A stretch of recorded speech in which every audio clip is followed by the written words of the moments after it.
toujours dans les rues de Lorient, donc je suis avec Sylvain Collin, donc président de l'association Korrigan, qui est un club de twirling bâton. Alors comment s'est passé les préparations pour le carnaval? Très bien, et puis avec les filles beaucoup de mal par ceci et tout ça, mais dans l'ensemble largement satisfait, très comblé. Voilà. Donc pour eux, alors justement on remarque qu'ils sont très jeunes les enfants, donc vous avez de quel âge à quel âge? On a de 6 ans jusqu'à 12 ans, 13 ans, donc 33 ans pour les dirigeants et 38 ans pour, en ce qui me concerne, mais ça va de tout âge, donc voilà quoi.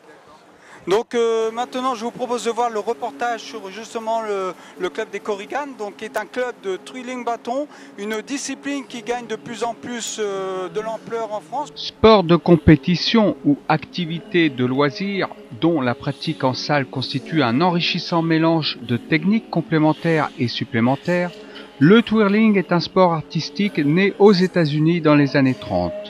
Twirling fait référence au mouvement. Cette discipline associe la manipulation du bâton, le mouvement de gymnastique et de danse.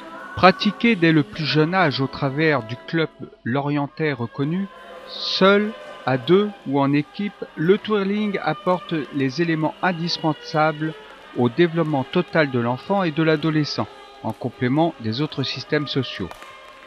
Le club lorientais Korrigan leur apprend le maniement du bâton, demandant aux athlètes une grande dextérité. La danse, ou ce que l'on appelle l'expression corporelle, qui recherche du beau, de l'esthétique, de l'harmonieux, tout en manipulant un bâton. Et puis la gymnastique, qui est à la recherche du risque, de la virtuosité par des mouvements adaptés au twirling. Enfin, l'aspect psychologique de ce club lorientais qui leur apporte la confiance et le dépassement en soi, ainsi que dans le rapport avec les autres, mais toujours après l'effort. Oui. Savoir se placer, bien observer les autres.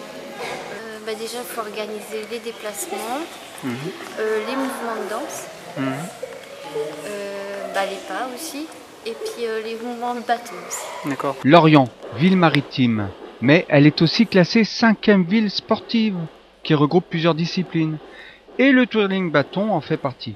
C'est un véritable sport demandant une condition physique fiable, puisqu'il associe la gymnastique rythmique et la danse, le tout avec la manipulation du bâton. Vous l'avez compris, 3 disciplines en une, qui fait que le twirling est une discipline olympique, mais pas encore considérée sport olympique.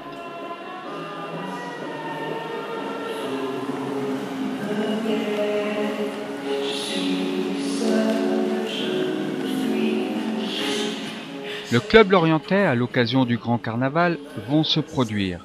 Ils ont créé une nouvelle chorégraphie, des nouveaux pas de danse, et pour ces jeunes, c'est leur première prestation en public, d'où un entraînement de champion depuis plus d'1 mois. Quelque chose qui se déroule une fois par an, et puis ça leur permet de pouvoir faire découvrir à toutes les personnes présentes ce jour-là leur travail et puis ce qu'elles font au cours des entraînements. Puis de pouvoir aussi voir d'autres clubs, par exemple, présents, et puis elles aiment beaucoup chaque année pouvoir renouveler justement et puis faire quelque chose de totalement différent. Donc pouvoir leur demander ce qu'elles aimeraient, la musique qu'elles aimeraient utiliser, les chorégraphies qui pourraient leur plaire. Puis elles aiment tout ce qui est d'actualité en ce moment, donc ça leur plaît beaucoup. Un petit peu intimidées, oui, parce qu'elles n'ont pas l'habitude, puisque la plupart des filles présentes sont toutes nouvelles dans le club, donc elles n'ont pas l'habitude d'être devant un très large public. Mais elles ont très hâte de défiler et de montrer justement ce qu'elles savent faire. Vous l'aurez compris, le club de twirling est bien un sport à part entière.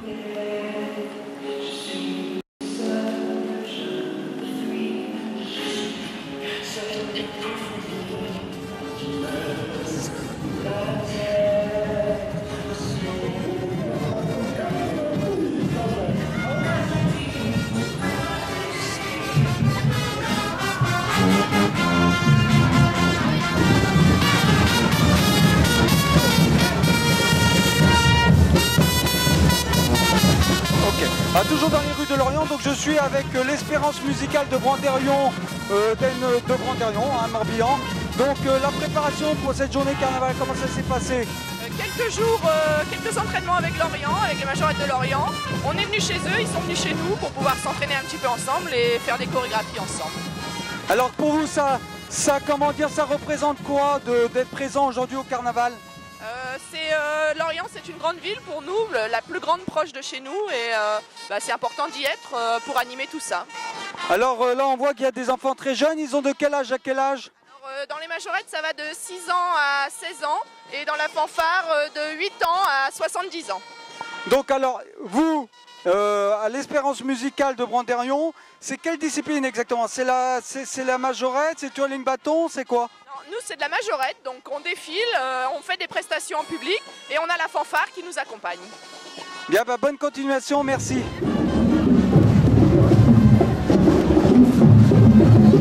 Ça va, pas trop fatigué? Non,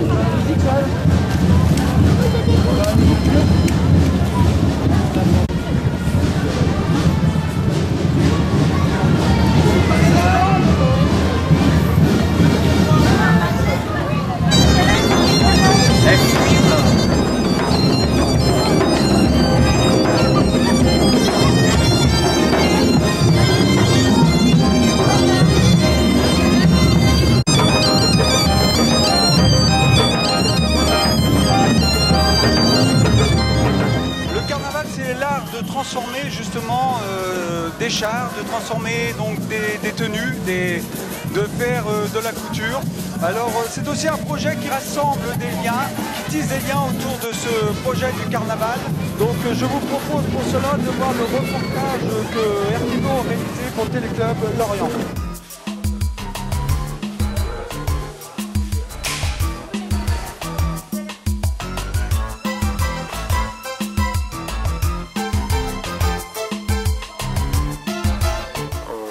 Partie à la Maison pour tous, et moi en l'occurrence je fais partie du groupe de pilotage du carnaval qui réfléchit au thème à aborder et puis à la manière de mobiliser les habitants de la ville en général. Déjà cette année ce qu'on a essayé de faire, c'est comme l'année dernière, c'est de travailler avec des partenaires extérieurs. Donc il y a la Maison pour tous qui y travaille, mais pas seulement.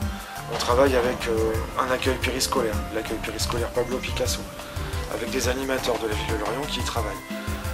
On a mobilisé aussi sur ce thème une compagnie de danse contemporaine qui travaille avec nous, la compagnie Quai des Valses, pour nous aider à trouver une chorégraphie, pour être très actifs pendant le carnaval et pas simplement des personnes qui défilent.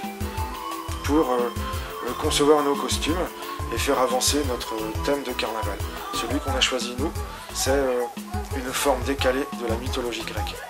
Donc un dieu, un soi-disant dieu grec qui serait venu au carnaval de Lorient, justement parce qu'il a appris que le carnaval de Lorient était sur le thème du voyage dans le temps, et lui il vient voir ce qu'on est capable de faire sur Lorient, tout simplement.